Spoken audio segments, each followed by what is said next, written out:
Pictory AI, upload your own voice. In this video, I'm going to show you how to add your own voice in Pictory AI and use your voice for videos. It is easy. Log into your account and then open your project. This is my project. To add your own voice in Pictory AI, click on the audio option in the left. Here you will see My Uploads option. In this section, you have two options, background music and voiceover, which in each section, you can add your own assets easily.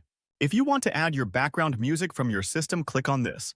And if you want to add your own voiceover, click on this option here. Then choose your file from here or drag it to this part like as I am doing. It will upload in seconds. Then after it appear here, you can choose Apply option to apply the voice to the video. It will automatically sync with the video by Pictory AI. If you don't like the voice, you can easily delete it from this option. Please like and subscribe if it was good for you. Thank you guys. And I have a good news for you. You can use the new coupon code for your Pictory account upgrade. Use this code and get 20% discount easily when you want to upgrade your account.